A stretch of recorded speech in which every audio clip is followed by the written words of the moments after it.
And so to mysteriously and by the twists of fate to wind up in Hot Tuna and then I got a great podcast episode for you.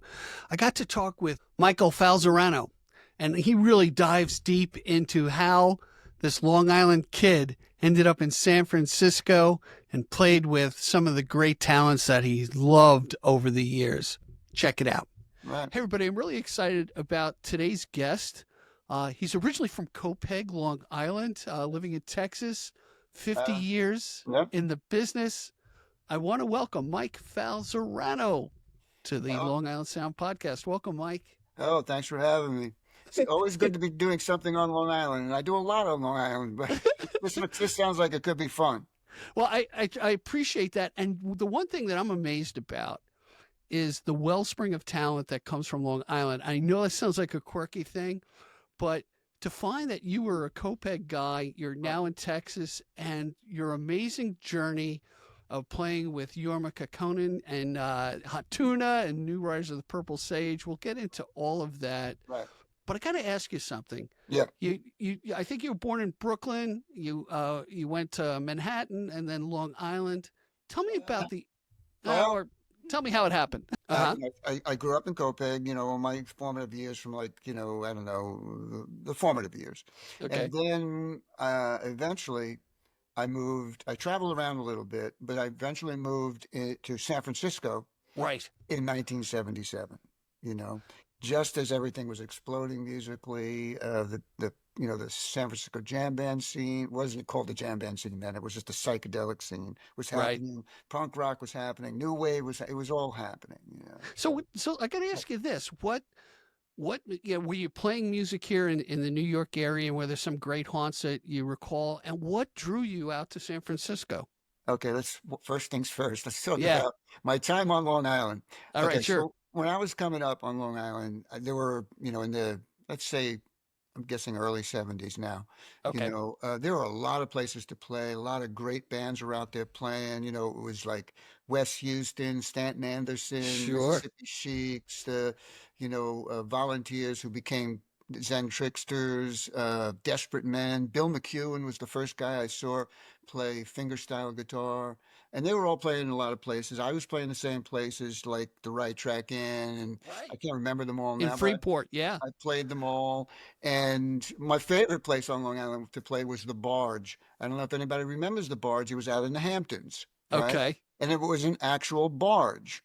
So when you started your show and it was high tide, the barge was like this. Right. But either it starts the show like this and then high tide comes in, or as high tide goes out, the barge went like the whole stage. You're like, ah. That was a fun place to play.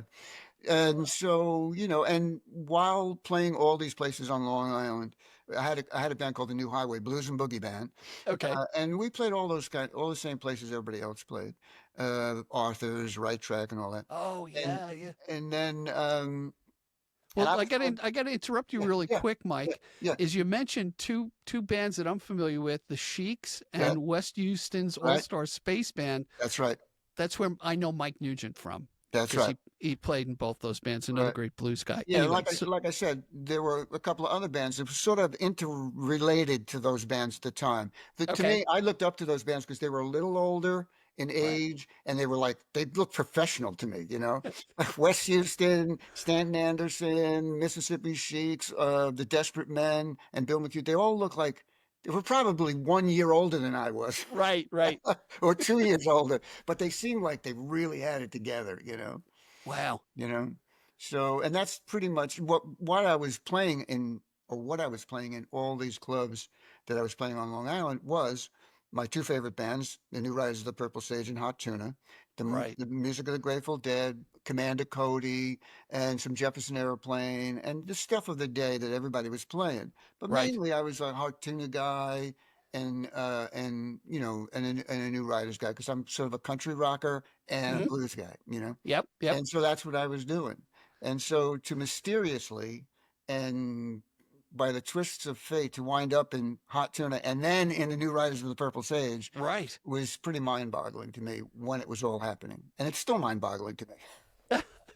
So what was the impetus, or did you get an invitation to go out to San Francisco? I mean, that's a Yeah. huge move, really. Oh yeah, yeah. Well, it's a huge move. I was at that time um, in my late 20s, Okay. and what had happened was I was dating a girl from Copic, and she was younger than I was, and she wanted to go to college, All and right. she had heard that if you lived in San Francisco for a year, you can go to college for free. So Right. she Right. decided that she was going to go there, and she had some friends there, and so she did. And she was there a year or two, maybe three, I don't know.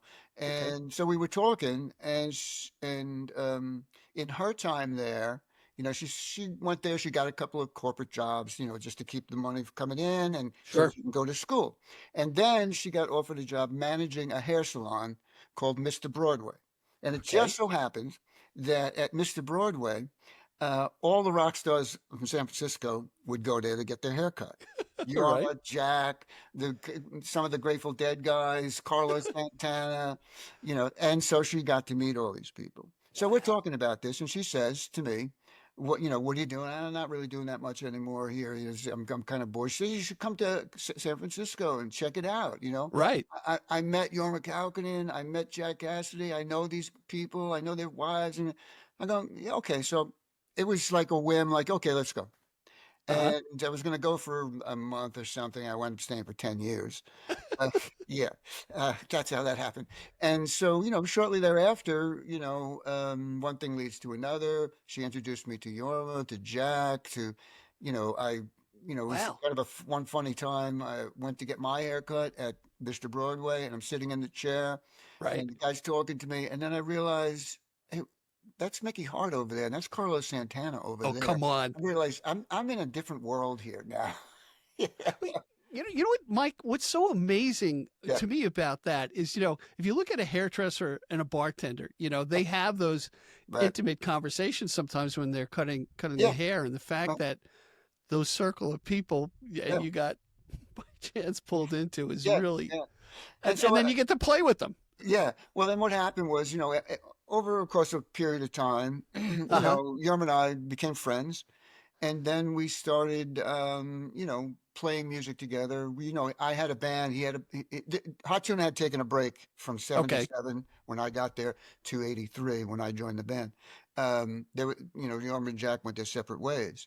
And Right. so, if I had a gig or he had a gig, we'd meet up at his place late at night. We'd jam for a while and we'd do that. And so we built up a friendship so that when, you know, uh, Hot Tuna was thinking, or Yorma and Jack were thinking about uh, getting back together and doing a tour, Hmm.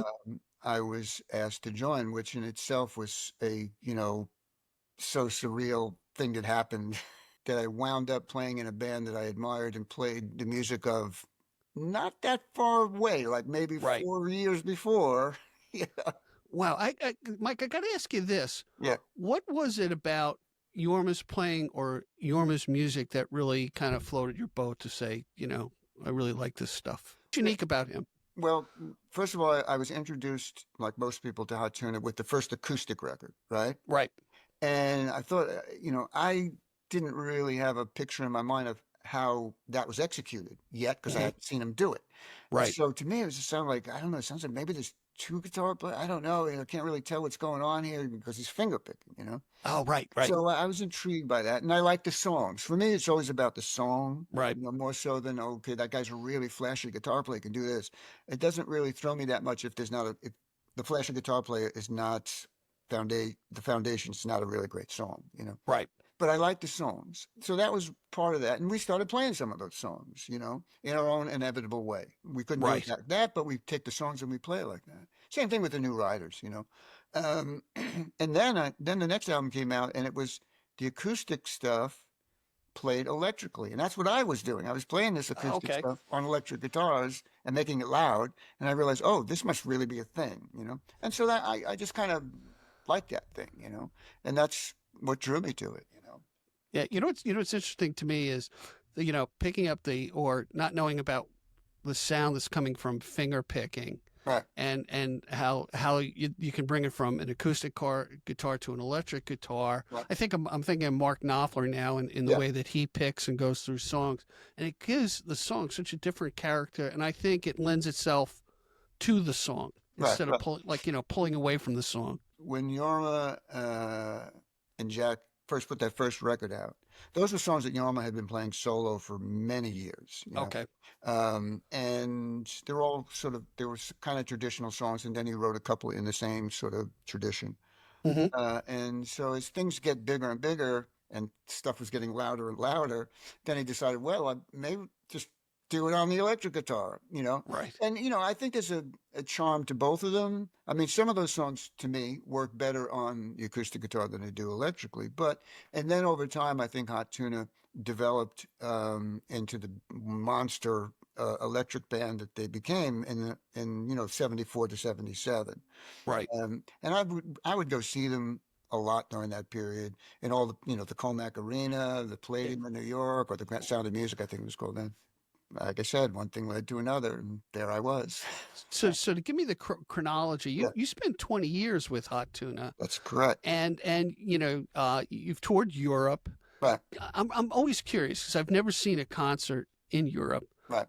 What is there a difference in the audience, or anything kind of memorable that sticks out in your mind about touring Hot Tuna in Europe? Yeah, absolutely. But let me Okay, clear this up. I sure. spent my span in Hot Tuna was 20 years. We started in 83, Okay, and then that went to early 84. And then we didn't really do anything with Yorma and Jack went back to being Yorma and Jack, a duet, you know. okay, And then somewhere late 80s, early 90s, like 1990, I believe it was, I then rejoined Hot Tuna. Not that I ever I would never right. got fired or anything like that, but we got the band back together, so to speak. And then we went on the road for the rest of the 90s into the early 2000s. Wow, So it wasn't a consecutive 20 years, but the span was 20 years. gotcha. I'm with You you. know, and the thing that I found pretty interesting is lately I went back and looked, and it seemed like in '83 when we got that band together, it seemed like it was only like a dozen shows. And then I realized I counted them up. It was like almost 50 shows in Oh two my months, God. you know.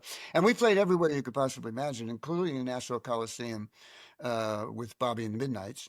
Yeah. And that was a sold out show. And then things, progressed from there. But in the 90s, we started touring around. We went to Japan. We went to just a lot of places in Europe. And it's different in when you play in Europe or a place like Japan. The audience is a little different. Like Japan's, the audience is very reserved, Right. Just very like the quiet, culture. Yep. very respectful. And when you're done, they applaud, and then the applause completely stops. And then, but we were able to, or I was able to just kind of get them to, loosen up a little bit, Right. and by talking to them. And Europe is a different thing again because Europe, like, or let's take Italy. We've toured. I toured Italy a lot with Jorma, Okay. and we would play in a town in Italy, whatever town that was.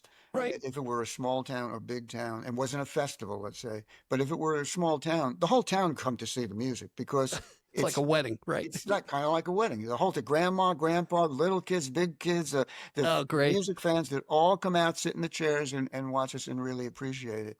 And there was no, judgment about it. They're coming to see some Americana music. Right. So it was really great. And the same could be said about France. I love playing in France, Sweden, Switzerland, Germany, London, played London a couple of times, Nice. so it's really, an interesting place to play music because they Wait, really appreciate the music. tell me if this is true. Being Yeah, an artist, playing in front of different cultures and right. different countries, often an artist feeds off the audience. That's correct. And I would think that forces you to, every show is really different. Um, that's what I find kind of amazing of touring Europe. Now, you haven't toured Europe with New Riders of the Purple Sage, correct? No, by the time we joined, we put the New Riders back together in Right. 2005, it got a little too expensive to do that. It's very expensive to go to Europe to tour. So you got Sure. to wait till the dollar does this and Right. all stuff that I don't know about, I don't care about. Yeah, yeah. So we never did that. Went to Canada a bunch of times. Okay. Um, and the Canadian audience, it's cool with us. We had always had a great time there. It's a little tricky going over the border with a band like the New Riders of the Purple Sage for all the reasons you might guess. Uh, Right. Yeah, I know. you know, Right. you know, if you just look at their song catalog, okay, Border Patrol is going to come on this bus looking for something. Yeah, so don't chance it, buddy. Yeah, exactly. That's exactly right. You know, Although now things are a lot looser, and you could, if you want yeah, cannabis, you can get not it. not when you're going over the border, I don't think. No, no, no. They want to keep it where they have And it. my favorite time going over the border, they came on the bus and they were asking us, they took us all off the bus and, they were asking us if anybody smoked any marijuana. And my road manager came up with the best line ever because we're at the Okay. border now. And he goes, not today. Right. We're Never we're let us through. we're being compliant. Yes, that's correct. Here you go. Hey, you know what? There's been there's that term, the jam band experience, Yeah, which I say in a very loving and respectful way, in that it blends the expertise of different genres in. And if yes, you look at the Grateful Dead and the influences of jazz and rockabilly, it's all intermixed and makes for a great right, experience. right. I got a question for you. What Sure. do you think of Dead and Company? yeah, what do you think? What's your opinion? Well, here's my opinion about it. Look, it's keeping the music alive. The songs are great songs. Bobby's a fantastic musician. I think he's probably the most underrated guitar player of all time because he's not a lead guitar player. Jerry was really good at what Jerry did, and there's like Carlos Santana, the lead guitar guys. But Bobby, in my opinion, actually invented something that he invented. It's his style of playing Okay. that nobody played like that before that, rhythmically. He doesn't just like, I play bar chords, I do this, I do that. Right. I play pretty standard stuff, and most people do. But he came up with this thing to be able to go counterpoint to what Jerry was doing and counterpoint to what Phil was doing. And he invented a style of playing that many guys now play. But before that, there was that didn't exist. Hmm. Interesting. So I do think that that's an interesting. But as far as Dead and Company goes, look, I know some people love it, some people don't like it. I think it's fine. I think it's good. I think John Mayer does a decent enough job. He's a really talented guy. It's a hard place to be in when you're trying Yeah, to fill agreed. the shoes of Jerry Garcia, but he's not really trying to do that. I think he's just trying to do his own thing. And I have a lot of respect for him. I saw him one time. We Hmm. were at some award ceremony, and they were putting people together to play together. Okay. And I read the schedule, and he was going to go out and play with Buddy Guy. And I Wow. thought to myself, wow, you're gonna put, because he was a kid at the time, he was young. And I go, wow, this gonna put this kid out on stage with Buddy Guy. It's either gonna be the greatest thing ever, What disaster. worst thing ever. I don't know who playing this. Right. But he went out there, he went toe to toe with Buddy Guy, who's one of the greatest blues players alive. Agreed. Yeah. And he went toe to toe with him, and I thought, from that moment on, I thought, that kid's got my respect. Not that he needs it, but he earned it. Yeah. Hey, talking about the greats, Yeah, I heard you mention in a previous interview about the Three Kings yeah, and their influence right. on you. Tell me Yeah. about that. And do you consider yourself a blues guy, or do you not lock yourself in?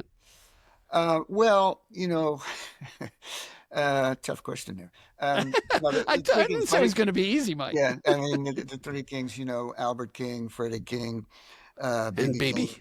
The three of them are different. I kind of lean towards liking Freddie King the most because it's so, sort of upbeat and rocky. Right. Um, do I consider myself a blues guy or this guy or that guy? At the core, I mean, because that's the kind of the first music I heard was the blues, and I sort of like grew on that, and that led me to this, and that led me to that. I mean, Okay. let me just rephrase that. After Sure. hearing the Beatles, then you start going backwards, you know. Okay. Right. But I was fortunate enough that my parents, when they bought their first hi-fi set. Right. Back then the hi-fi was the record player was in the TV. It was a TV, record player, radio thing. It was like a piece of furniture, Yep. And Absolutely. usually back then in the early 50s when they bought it, um, when you bought that piece of equipment, you bought it from a an appliance place, Right. Right. And Right. part of the deal, this is something it's a mystery to me. I don't know what happened here, but Okay. I know that when you bought that a record player TV thing from the appliance guy, they would give you as a bonus, you'd be able to choose some records and take Okay. your records home with you, so you have something to play. Because there at that particular point there might have been a record store here or there, but not like it became. Right. So they had some interesting records. There was like 6 albums when I was like 4, 5, 6, 7 that were on the record player. Okay. Because we lived in Center East, there was basically no radio. And so we played these records. One was a Muddy Waters record. One was a Oh, wow. Mantovani record. One Okay. was a record by Harry Belafonte, Oh, wow. Mahalia Jackson. I mean, they were really eclectic collection of records, but those are the records that are there. So that's what we played. So I was able to hear this, this sort of blues sound early on. Didn't know what it was, but I liked it as a kid. And then, years later, probably a decade later, when the Beatles came, I was just coming of age, and I was thinking, oh, okay, this is There's something interesting. here. Yeah. I remember the night we saw them. I went to my aunt and uncle's house and sat with my cousins, and my 2 sisters. They were the 3 girls and a couple of their girlfriends. And I Right. remember watching the Beatles, and the 3 girls were going crazy. And All I'm right. thinking to myself, because I was just beginning to discover girls now. I'm thinking to myself, huh, looking at the This, TV, looking at them, going, hey, so, this can work out. but I really liked the music, and so then I started learning a couple of Beatles songs, and then I started going backwards. I hear one of the songs that they did, and I realized, oh, that's somebody told me, or I somehow researched that. I don't know even how you do that back then. That's an old blues song, or that's by Chuck Berry. Right. Who's Chuck Berry? Then you go back to Chuck Berry record. So my foundation, I would say, is definitely in the blues. As you know, that's kind of why I was drawn to Hot Tuna at first. Right. But I like the feel and sound of country western music, old school country western music. Mm. That's kind of why when in my early bands I was playing Hot Tuna, New Riders, Grateful Dead, Commander Cody was another one. Right. Play with Right. him a bunch. Um, so yeah, I would say my foundation is in the blues. Now, I got to ask you this: when you joined Hot Tuna, Yeah, okay, um, what was the relationship? Were you the rhythm guy? I yeah, mean, or you guys carry your own trade, and did you sing as well? Excuse for the ignorant right, questions. What right. was the dynamic between you and Jorma coming into Well, Hot Tuna? the reason, in my humble opinion here, Right. the reason that I was able to be in Hot Tuna, be in the New Rise of the Purple Sage, go on the road with Garth Hudson, and play with a lot of people I've played with, is because I'm the rhythm guy. I'm not Okay. trying to compete with the lead guitar player who's the most famous guy in the band. Yeah. Right. Right. Right. The front man. Right. A lot of people ask me that. Why don't you solo? I go, well, it's Yorma's band or it's Dave Nelson's band, and they're doing a pretty good job of it. Um, Why should I screw it up? yeah. So, the thing with Hot Tuna, Yorm and I had been playing a little bit, and Hot Tuna they were thinking about getting together again. And, he and I at that point, this would be early in '83. Okay. Um, he and I were in the studio in Berkeley, recording an album. I don't know whatever happened to the album. The studio went out of business. It's probably going to see the light of day someday, as all this stuff does.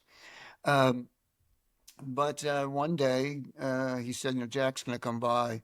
We're going to talk about this Hot Tuna thing. I said, oh, great, man. And I was pretty excited because I'm thinking, well, Hot Tuna could get back together. This guy could be cool. Right. Right. So Jack stops by and we take a break. We're sitting at the table and they're talking about it. And I'm just like a fly on the wall. I'm not getting in the middle of the conversation. Right. I'm a kid. I'm probably in my 20s, late 20s now. Okay. Or maybe early 30s. I don't remember now. anyway, so they're talking about it, and then it's like a brief, couple seconds of silence, and Yorma looks over at me and says, "What do you think?" And I said, "Well, I don't know. I think it'd be great. I mean, I'm a Hot Tuna fan, so if Hot Tuna's getting back together, I think it's great."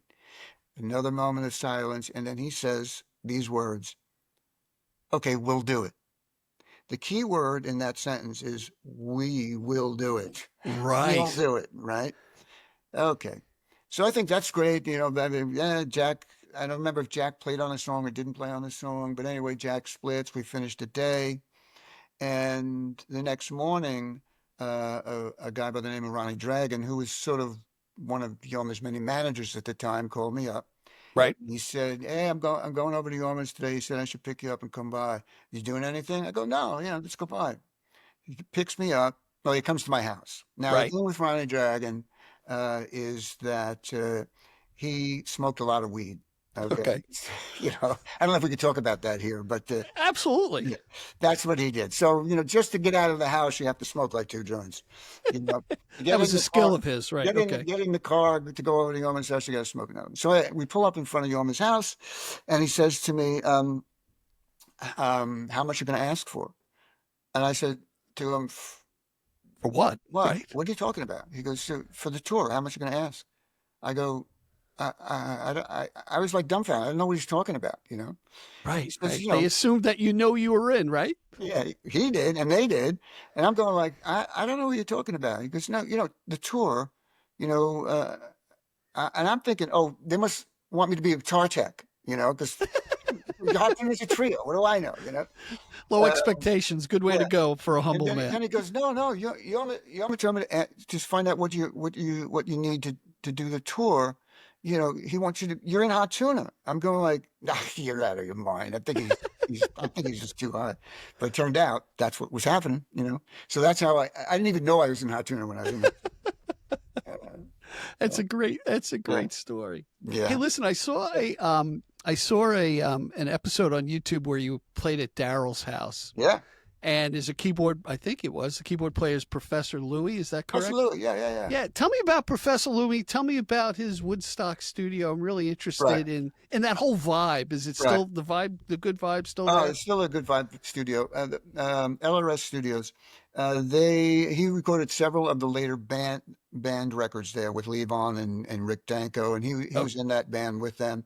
oh And he and wow. I have been friends for years. In fact, we're doing a show, or depending on when this airs, we did a show at the Paramount Theater on the Hudson. Right. It's called the Glendale Train to Cripple Creek. We're playing the music of the New Riders and the music of the band. Oh, It's a that's cool right up in show. Peekskill, if I Yeah, it's recall. in Peekskill. Right. So, we've been friends and we decided we're going to give that a whirl. But yeah, he's a great guy, great player. Daryl's house is a fun place to play. I played there multiple times, played there with the New Riders. I played there with the Airplane family. I played there by myself. I've played there with the Englishtown Project. Um, Englishtown Project's an interesting, Yeah, tell me about that. because That's everybody's from Long Island in Englishtown Project, except for all Claire right, all right, Maloney, great. who I think is Good lived in tie-in. Westchester. You know, yeah, the Englishtown Project is one of those bands that often happens with me, where I have an idea to do something, um, do it, and then it takes off. With the Englishtown Project, Hmm. everywhere I went with the New Riders of the Purple Sage, somebody would come up to me and say something to the effect of, "I saw you at Englishtown," or "I was at Englishtown. It was my first Grateful Dead show," or something to that effect, right? Okay. And so somewhere along the way, and this went on for years, and Okay. almost every show. All So right. somewhere along the way, I thought, it'd be a cool idea. Maybe I should get together with some of my guys from Long Island and just put a band together, play a show, and play the music that was played there that day by Grateful Dead, Marshall Tucker Band, Right. and the New Riders of the Purple Sage. And so we decided, yeah, that would be do it. We should do that. And we contacted Pete Shapiro, who runs the Capitol Theater and the Brooklyn Bowls. And he said, "Oh, it sounds like a great idea. Let's do it on the weekend that Englishtown actually happened on, which was Labor Day weekend." Okay. So he gave us the Labor Day weekend at Brooklyn Bowl. It was like a Sunday night. And I thought, well, it's Sunday or Saturday of whichever it was, Of the weekend, of yeah. Labor Day weekend. Nobody's going to be there because Right, everyone's out of town. everybody goes out of town. But Right, fortunately for us, it was a rainy weekend, and so we went, did the shows. Didn't have any expectation. We were just going to do it to have some fun. And about right. 500 people showed up.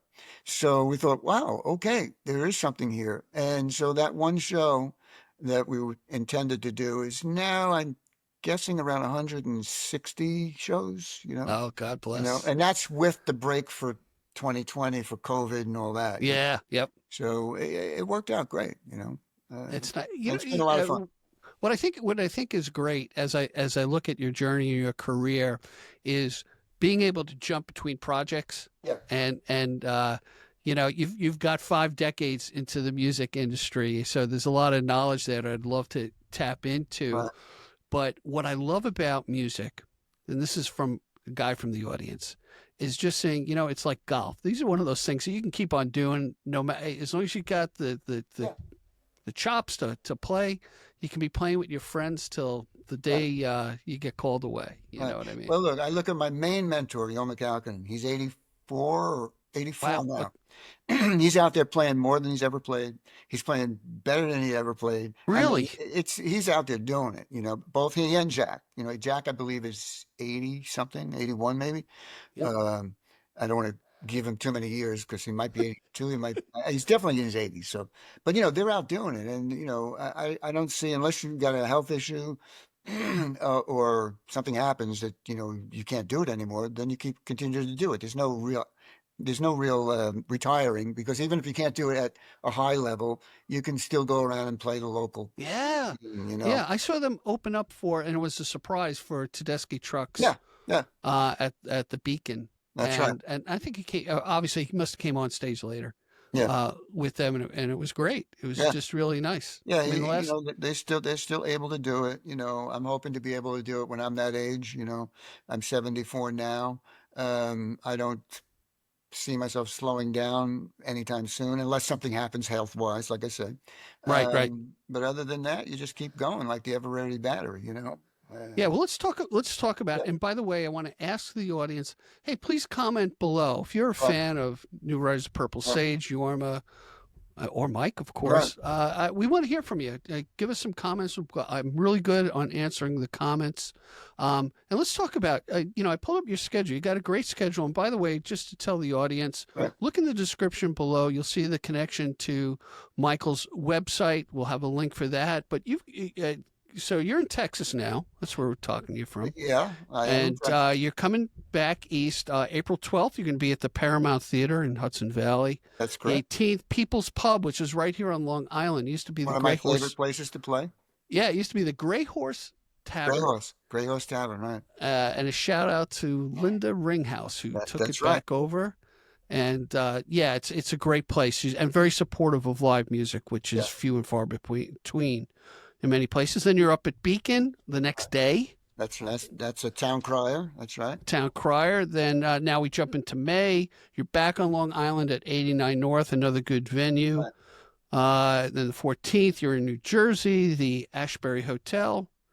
May 17th, Turning Point. Anyway, you guys can see all of it in description. Yeah. The May 17th show is an interesting show, because that show at the Turning Point, I'm myself and Harvey Sorgan, the 1990s drummer for Hot Tuna.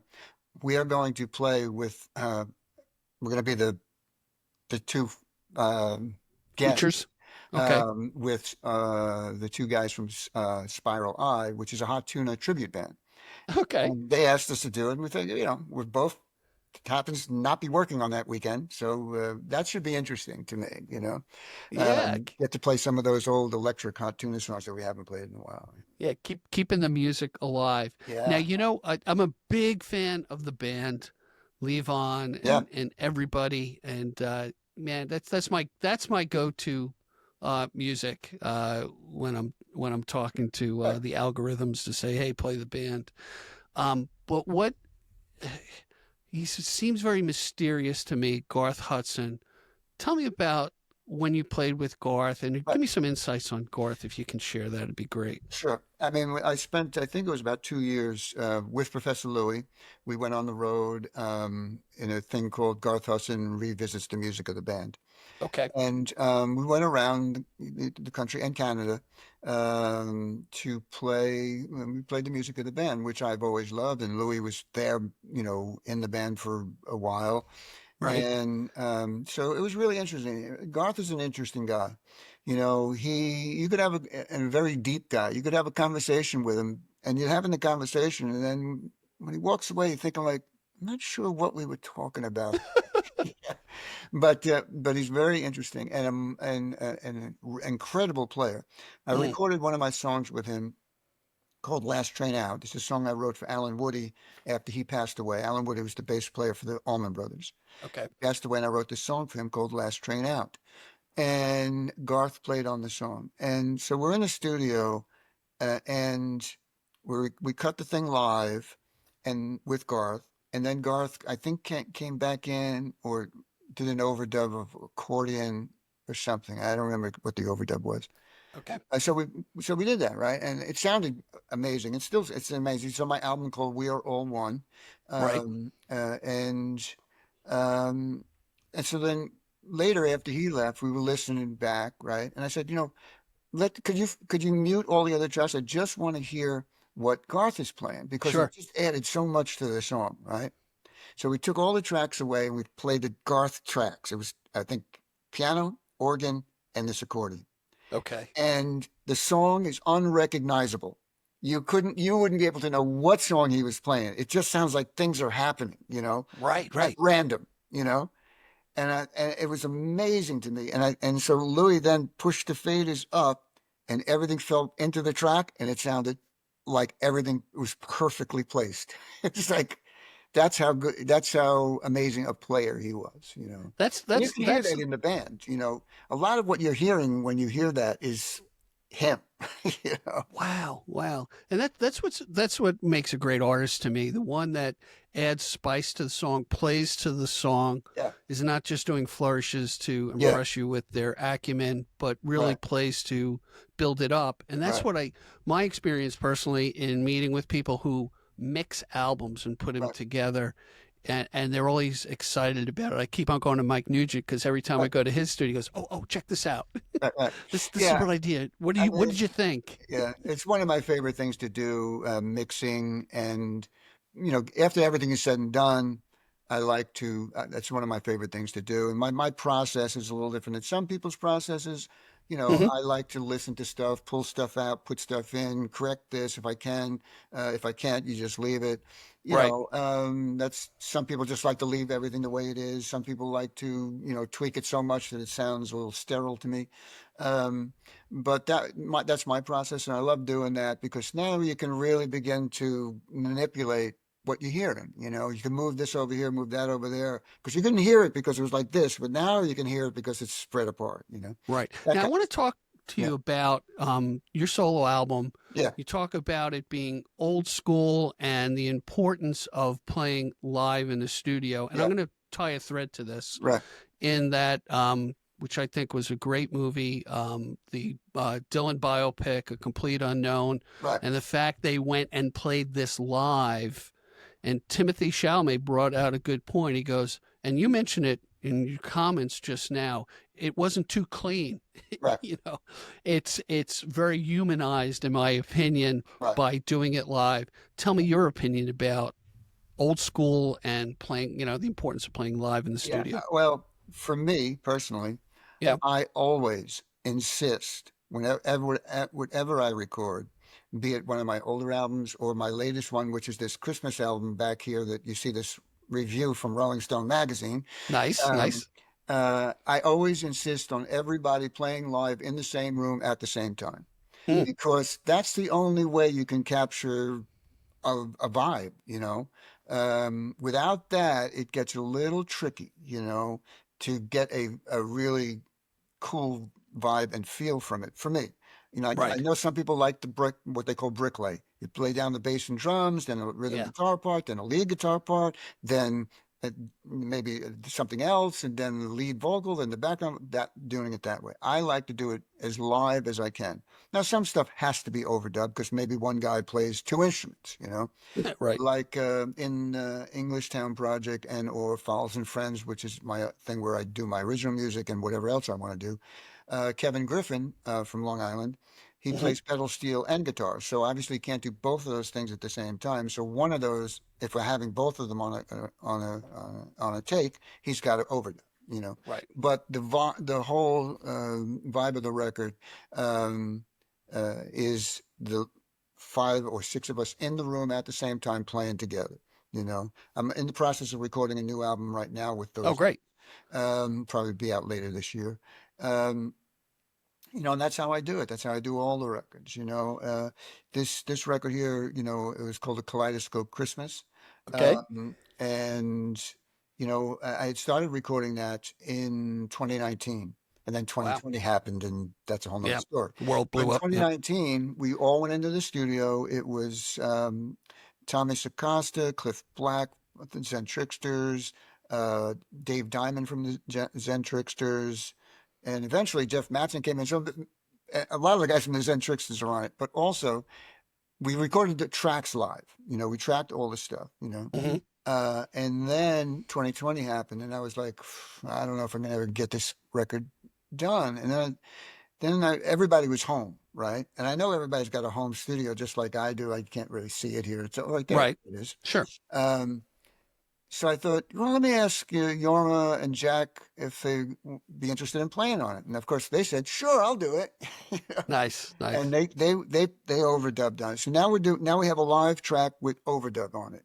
Okay. And same thing happened with like Jason Crosby from Jackson Brown's band. He overdubbed on it. So Mhm. and then it begins to have a life of its own. Right. And then one thing led to another. The album came out. It was probably my most successful record. Maybe part of that was that everybody was still home when it came out because of COVID. Right. And so I was able to, I just put a little thing on my website saying, hey, if you want to buy my new Christmas album, you can message me and I'll send you a copy for, I think it was $10 or $15. Right. And I sold out the first pressing right away. So Good for it you. never happens Right. that quickly. And then, strangely enough, Rolling Stone magazine got wind of it and heard it and wrote a review of Uh, it and said these, in their column, songs you have to hear. Yeah, oh, that's great. yeah. That's It great. was. I thought it was a joke when my press agent said, Dave Brown from Rolling Stone magazine is going to call you. He wants to do an interview. I go, yeah, right. He goes, no, Yeah. no, he's Yeah. going Of to course. call you. I go, what does he want to interview me about? He goes, the record. I go, okay. I still thought it was wistful, but it actually happened.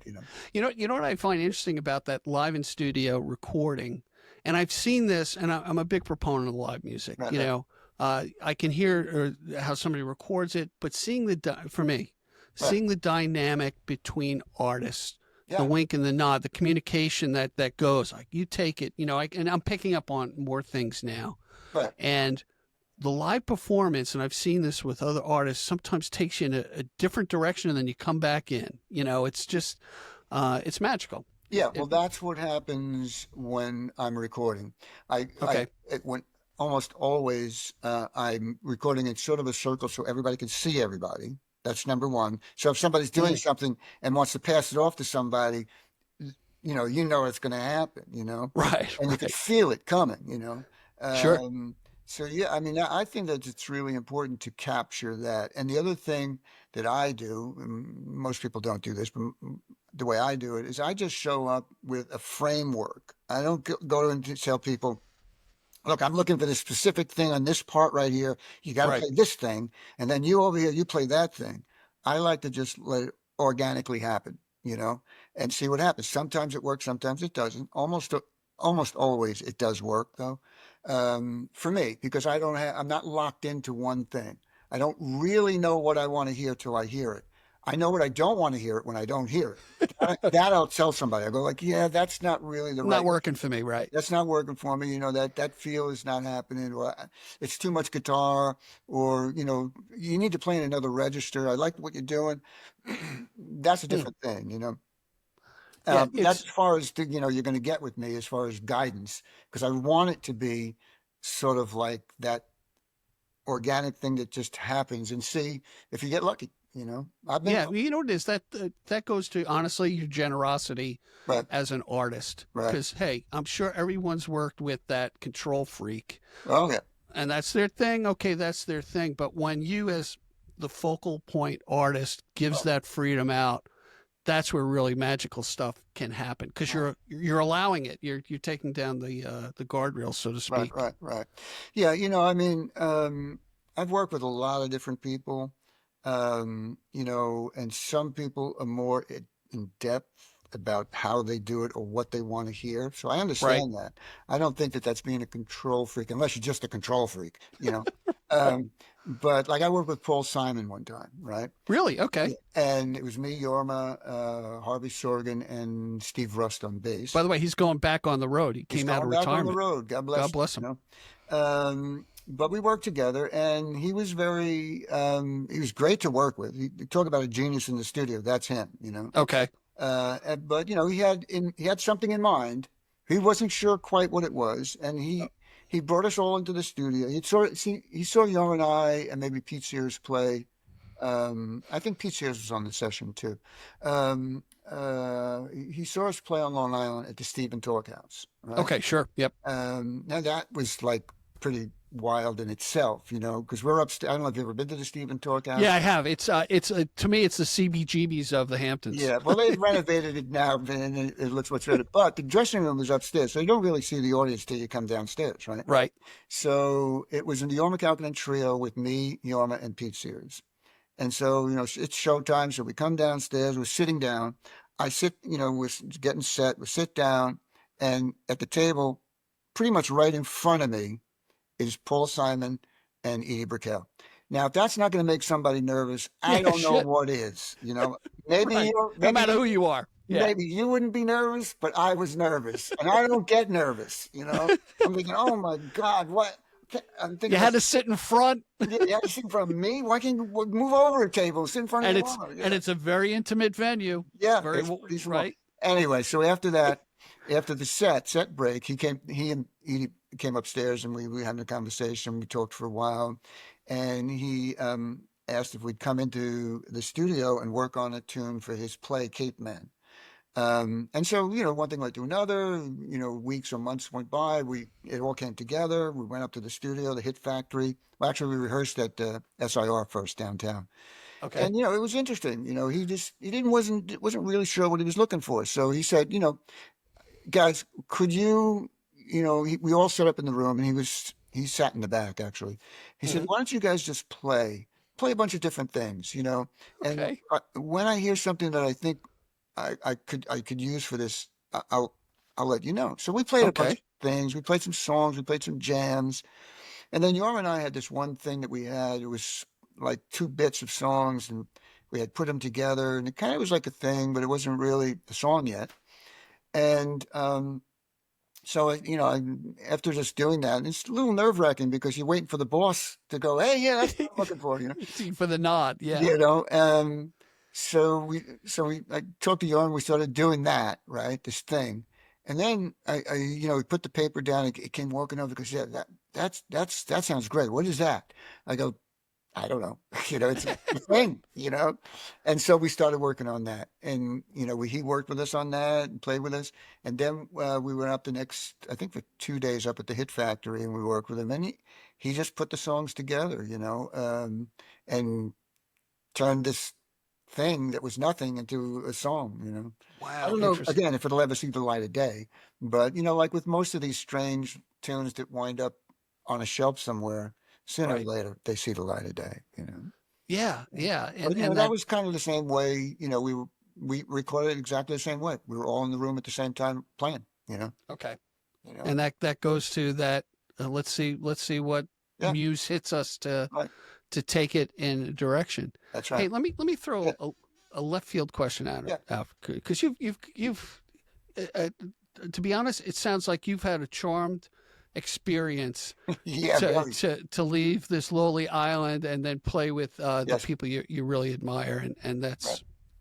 that's real. And you know what people don't see, I'll get on my soapbox for a minute, is the hard work, and it's not always joyful, and there's Yeah. struggles, and you got to woodshed your craft. That's why I love interviewing Right. musicians, because you've woodshed something that I've yet to woodshed, but the possibility, It's always a possibility.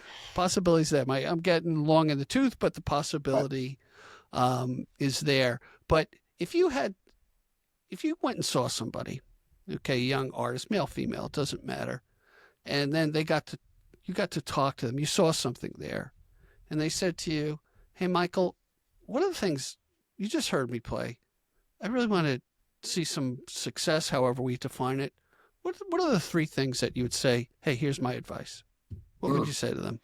Yeah, that's a tough one. Yeah. Normally when I go see somebody, if somebody asks, you don't want to be too, even if you thought, well, this was this or that. It's a process that you have to figure out yourself. That's what I would Okay. tell. First of all, you have to figure this out for yourself. I can't tell you. Nobody knows. There's not a recipe, right? There's not a recipe for success. If there were a recipe for success, I'd be more successful than I am. So would Touche. everybody else. Right. So, I don't know what's going to happen, but, like if somebody has a song and it's a really great song, and I think, well, what I suggest you do is, that you've got a really strong chorus. So I would build on that. I would like say, maybe if you're going to do the chorus, it's a verse and a chorus and a verse, then do a double chorus, then a break, and then a triple chorus at the end so that you're driving that home. Those kind of little things per song. Or if I see that they're not connecting with the audience at all, if they're just like, looking at the floor and not paying any attention, I'll tell them, look, one of the most important things you can do is connect with the people in the audience, because you want them to come back. And if there's no connection, the music alone is not going to do it, in my opinion. You have to connect with the audience. The audience has got to feel something from it, and they got to, empathize with you. I mean, they got to come back. Make that connect. They got to make that connection. It's like, going to see, when I was younger, going to see Led Zeppelin. Right away, I'm looking at these guys, and I'm going, oh my God, and it looked like, you're sitting up front, it looks like they're playing right to me. They know I'm here. Of course, that's not true, but but you have to make the audience sort of, believe it. Yeah. So, all right, let me review. One of the other things I always tell people is if somebody comes to you and tells you they know exactly what you should do to become successful, run the other direction, because they have no. Good point. And you brought out good points, because as an audience member, right. I've seen many concerts. My first concert was Marshall Tucker and the Outlaws, a double bill at Nassau Coliseum. And, I didn't realize there were 25-minute guitar solos at the time, because I'm a young kid in high school. Right. Saw Jackson Browne. Initially disappointed when I saw him, because the Running on Empty album was out, and I heard the exact album. Right. And there was no interplay at that time. Right. He's progressed. Right. Jackson, if you're hearing this, my apologies for the criticism. Right. But for me, if, like you said, when I'm in that row, I don't care if it's a pub, whatever, if I feel like you just invited me into your living room, I'm coming back for more. Right. That's the key, I believe, to make people continue to come out, Right. But, having seen a lot of bands over the years, sometimes it's enough that it's just so overwhelmingly great that, whether they connect with you or not, you're going to go, oh my God. Like I saw Jimi Hendrix at Stony Brook University. Come on. Yeah. Here, I'll show you. Hold on. I'm going to see if we can catch this. Oh, yeah, please. I still have this. I don't know. Let's see if we can see this. Yeah, pull it back. The Jimi Hendrix Experience. Wow, you still have the ticket? I still have the ticket. $3 to get in. Come on. God. Yeah. And best $3 you've ever spent. Oh, yeah. I was aware of him because a friend of mine who was, again, seemed much older, was probably, A year or 2, 3 years yeah. older than I was, Right. and had already graduated high school or something. And he got a job doing the window for Harrods in England. So he Okay. went over there before. Now, nobody's ever heard of Jimi Hendrix in America yet. Um, and he came back with this album by this guy named Jimi Hendrix. And we were all at my friend's house one Saturday afternoon doing what we did back then. Right. It was probably the late 60s, early 70s. And the room is filled with smoke. And we're playing records, right? And he puts this record on, and the record drops. And everybody's talking, and we're having a great time. The record comes on, and it was either Purple Haze or Foxy Lady was the first Okay. song. Dun dun dun And dun dun. Dun. everybody just stopped dead and started Right. staring at the record player over there. And we're like, what is that?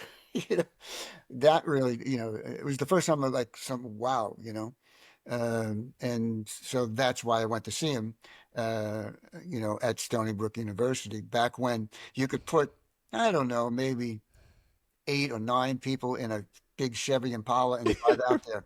No seatbelts. No, Yeah, no, yeah, no. I used to tuck the seatbelts back in the seat, yeah. because they I don't even think the car had seatbelts back then. It was probably got in the way. 67 or 8 or 9, something like that.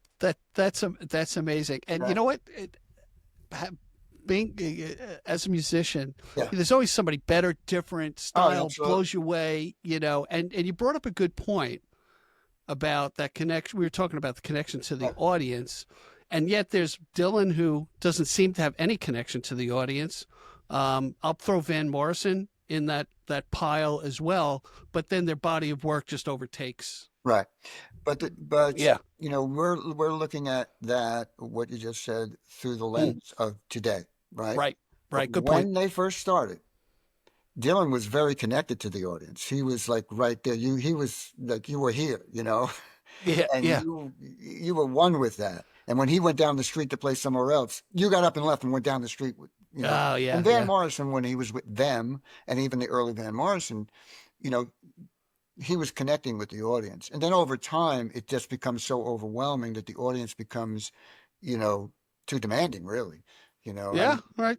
think of, I was on the road for a few dates with when Bob Dylan and Phil Lesh were doing a tour together. And Okay. Jorma was playing with Phil Lesh, so I went on the tour with him. Oh, wow. And Okay. so I get to see it up close and personal. If you're Bob Dylan, you're not getting a moment. If you're just out and about, there's no going out and about because you're going to Yeah, get mobbed. that's gone. Uh, so I can understand that. But I think that they really connected with the audience early on. And then as the thing snowballed to what it became, I think then he had to like pull back. And I just recently saw Dylan, and you're absolutely correct. There's like no connection to the audience whatsoever. Now, did you speak with him? Did you meet him face to face, or it was more? On the Yeah. on the on the tour I just mentioned, there was two. I didn't speak to him, but there were Okay. 2 times that our universes collided. Okay. So the first time was, on any given night, I think it was that Dylan would go on first, and then Phil would go, and then or vice versa. So Phil was on, and I Okay. made friends with Dylan's guitar tech. Right, so Okay. I was in his area on the stage watching the Phil show. All right. Stormer was playing with him, my good friend, and I was sitting on a road case, big long road case, right? Yep. And you know, I'm sitting there watching the show, and then some other guy comes over and sits on the road case next to me. And right away, I could sense, I don't know if it's because the audience sensed something, or All right. I'm thinking to myself, I don't know, there's a strange vibe, not a bad vibe, but there's a strange It's vibe different, right? happening right now. It's like an aura thing or something. And, I look over, and it's Bob. He's got a baseball cap on, he's got his hoodie up. Okay. And he's just sitting there watching the show. And so we Taking it watched in. the show together for, I don't know, 10 minutes, 15 minutes. And that was that, right? So that was probably the next night. When you play in these giant arenas, Yeah. the stage is here, let's say, and then you got to walk through these a long walkway to get to the outdoor to get to your bus, right? All right. And they had taped off a walkway. And Bob's security team had said, "Listen, when the show's over and Bob's leaving with his band and everybody, could everybody just stay on the other side of the white lines and let them leave the venue on, without bothering him?" Yeah, no problem, Right. no problem. Sure. So about halfway out, I was talking with John Cutler, who was the sound man for the Grateful Dead, and Okay. he was also the sound man on the Bob Dylan and Grateful Dead tour. And we're on the other side of the white lines, and we're talking, blah blah blah, because I had met him a couple of years before, and I know his brother, Bill Cutler. He produced one of my CDs. So we're talking, and the show ends. The big doors come bursting open, right? Okay. Bob Dylan and his whole entourage are coming towards us. Okay. So, but we're just talking, but now we stop talking because we know they're going to come by Yep. and we just don't want to get in the way or anything. So we're on this side of the white line. Right. And as they're coming towards us, see Bob, he's kind of like, he's not going straight out the line now, straight out the Okay. walkway. He's kind of coming sort of towards us. Now I'm realizing, no, he's not coming sort of towards us. He's coming He's coming towards us. No, he's coming to us. Turns out he wasn't coming to me, Okay. but he was coming to say hi to John Cutler. So the most I got out of him was, hey, and talk to John, because that was kind of funny for me to be that Yeah. close to that greatness. But the funny thing was about that particular tour, I saw him it was a 3-night run, and we Mhm. were there for the 3 nights. The first night he went out, he sort of looked very frail, like a pope or something, Okay. the way he was dressed, and it was like it was just frail, Hmm. He was powerful but frail looking, right? Right. And the next night he came out, we had the cowboy hat on and the cowboy boots and the Western suit, and he was like this bigger guy. He was like Really? a chameleon, Yeah. It was Yeah. really amazing. It was fun. Yeah. I look at you look at Dylan, and this may be two different. I look at Dylan and Lady Gaga, Yeah. right? Yeah. They handle it both different ways, but Right. the can like she said, there's always a camera on me Right. all the time. All the time. And I think the common denominator is they do um, rebrand themselves out in many different ways. And the fact that Dylan is still touring is just kind of Yeah. amazing. Yeah, I just recently saw him. It's a whole different thing. It's like watching a painter paint a new painting every night. He's not going to paint the same painting. He's not going to paint the Mona Lisa, He's going to paint this new painting every night. It's going to be a little different, and it's sort of hypnotic, I felt that's how I got. That's what Now, I. when you last saw him, Yeah. did he? I heard he was really going more towards the piano as opposed to the guitar. Was that He was at what the you piano experienced? most of the night. I think on that particular night he played 1 or 2 songs on the piano. I mean on the guitar, but mainly piano. And he had a Mhm. killer band. His bands were always top musicians. And there was a lot of what I interpreted as interpretation. They were just Okay. like going along, whatever, It wasn't like, well, this is the arrangement we had from 2 nights ago, so we're just going to play this. It's like one of those things. It's like playing with some of the old blues guys. You had to stay on your toes. You had to pay attention because they're going to go anywhere they want to go. Yeah, Right. Right.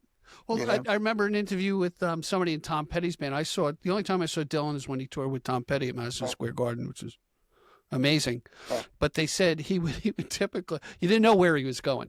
Right. He would change the tempo, he would change the key, and That's right. what I think is, not to get into Dylan's head, if that's Right. even possible, is that puts you on the edge, right? That draws your attention. You're not going to wander off and phone it in. Yeah. Yeah. Uh, Well, that I think is his main thing, and he did it with the Grateful Dead too. They'd work out songs at sound check, or they'd work out songs at the rehearsals, and then mhm. they get to the venue in front of 60,000 people, and instead of being in the key of G, he'll do it in the key of C, and instead of slow, he'll do it fast, or vice versa. And often Jerry would have to listen and then go, okay, got it. It's this song, and then everybody jumps in. That's funny. But it keeps everybody on their toes, and it keeps everything fresh. That's, I think, his main goal. Now, did you have a relationship or have any, connection with Jerry Garcia himself? No, met him one time. Um, interesting turn of events, how that happened. Mm. But no, we never, played together or anything. I've played with all the other members of the Grateful Yeah, Dead. the late Phil Lesh, right? Yeah, late Phil Lash, Bob Weir many times. In fact, my first tour that I went on with Hot Tuna was Hot Tuna and Bobby and the Midnights. Oh, So, okay. and we got to, at one point, we started doing a jam at the end of the night. And, now really in heaven. I'm on tour with Hot Tuna. Bob Weir's sitting in the room with us and he's talking to me like I'm one of them, you know. Yeah, right, right, And right. I'm just like, this is wild, And I remember we were going to do a jam on something. I think we are going to do the Ray Charles song "Let's Go Get Stoned," Oh yeah, okay. or we wanted to do that, and and Bobby, said, yeah, that'd be cool. And then he looks at me and goes, "You want to sing it?" Because I'm Come on. thinking one of those guys who got to sing. I'm not singing it, He goes, "You want to sing it? Do you sing it?" I go, "Yeah, yeah." He goes, "Okay, great." Next thing I know, we're on stage and we're doing it. Just like No that. time to think about that. So Wow. it was really great. Bobby's a really nice guy, really great player, like I said earlier, and very supportive of whatever. I've never heard him say like something negative about something. Yeah, yeah, that's the I interviewed a gal, really great, Leslie Mendelson. I know Who, Leslie.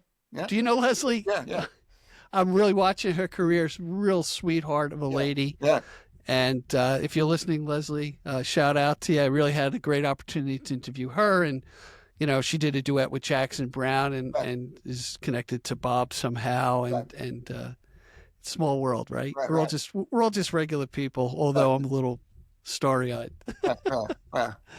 when it comes to things. Yeah, Hey, Michael, yeah.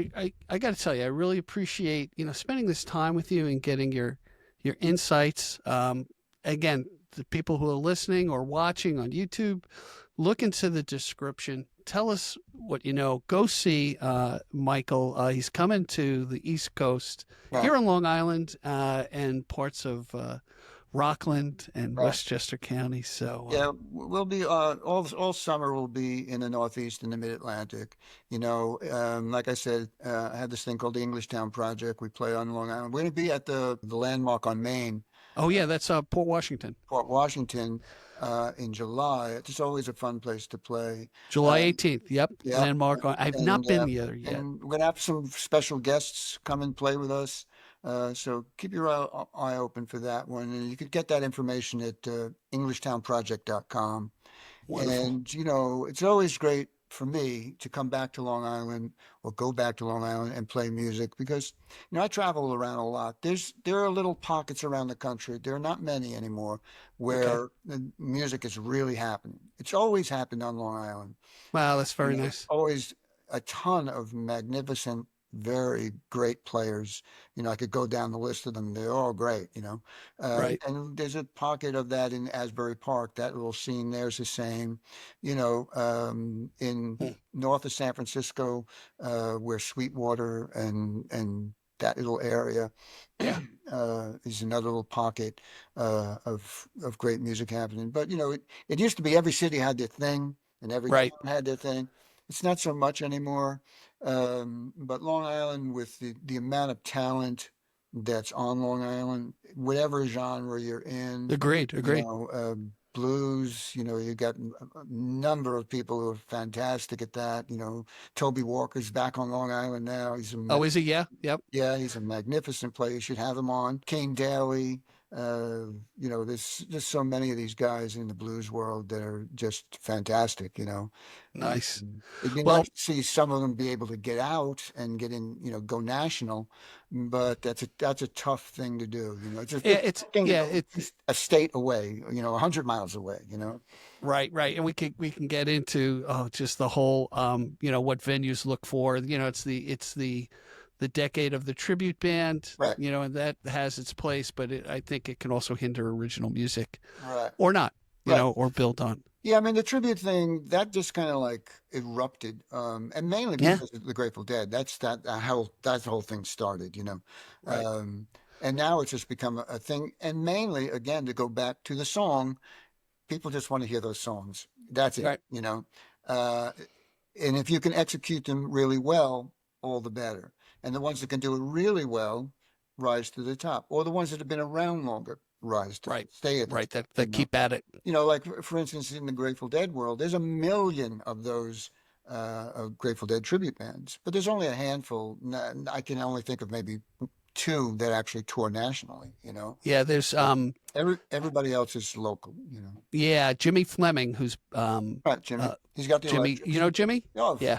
Jimmy. I've never played a gig on Long Island that Jimmy Fleming has not played with me on. So Jimmy now just moved to South Myrtle Carolina? Beach. Yeah. Yeah, Carolinas. He plays in Mike Nugent's The Blue Moon Band, Right. along with Diane Lotney, and he's one of those guys, just like Mike. You look at him, go, man, he just adds such beautiful spice. Yeah, almost every gig, and I'm exaggerating only slightly, that I've played on Long Island, Jimmy's played. I had him. I think every time the new writers came to Long Island, I had him play with us. Oh, that's great. Every time I've played with anybody, like I've played the Bolton Center on Long Island probably more than any other place. Yeah, they just refurbished it too, by the way. I was there in 2024. I played there. We did two sold out shows there. One in great. January, one in later on in I think July or June. That's pretty good for January. Yeah, that sold out quick. And Jimmy played both of those with us. And he's played, I don't know, just about every place I play on Long Island. Every time I'm at 89 North, he's on stage with us. I love Jimmy. He's a great player, great mandolin player, great fiddle player, great guitar player. And the fact that he can play mandolin and fiddle puts him in a different bracket than just the guys who. There's a lot. Long Island has a lot of really great guitar players. Right. So that's lead guitar players. So that's a tough hall to be walking down. Yeah. So the fact that he's a multi-instrumentalist, and he's probably just like Mike, he's one of the most humble guys in the world. Yeah, absolutely, and a really nice guy. I was hoping to put him on the Landmark show, but unfortunately he's got something else he's doing that time. When I left the East Coast to come to Dallas, because my daughter lives here and my grandkids and the kids and whole acts. Sure. But I also have a place in Union City, New Jersey, because I go back and forth so much, Right. But he was asking me, well, how do I do it? I said, well, I leave my East Coast gear on the East Coast, Okay. and my West Coast and my Dallas gear there. And then you just fly in, you put some dates together in a cluster, and then you come in, you play the dates, and you go home. And he said, yeah, that's what I plan on doing. And so that's what he does. He's got some gear that he leaves up on Long Island and comes back in, goes back down, and he's close enough that the plane flight is probably super cheap. Although, zip. Although at this day and age, nothing is super cheap. No, I know. Yeah, I know. It's been crazy. Fares. The reason I got a place in Union City was because hotels got so expensive that I couldn't afford to do it. Yeah, it doesn't make sense. Yeah. Well, that's great. Well, Mike, what a surprise that you reached out to me through Facebook. And I saw it on Facebook or maybe on YouTube, and I thought, the Long Island Sound, I got to get on there. Well, here you are. We're going to have this out right quick, and what a pleasure! What a pleasure! I tell you, we got 2 or 3 more episodes with you for sure. Because I'm sure I'll come back anytime you want. I had a great time talking with you. There's a million other things we could talk about. I got a million other stories I could tell you. Wonderful. So you want me back? We'll be in touch now. And the first thing is I'm going to do my best to see you at People's Pub. Oh yeah, definitely. I'm in Babylon, so it's stone's throw away. So That's it's great. All right, everybody. Till next time, as I always say, be generous with your joy, keep your spirits high, and let the music take you on a journey. Be well, everyone. Be kind. And be kind. Amen.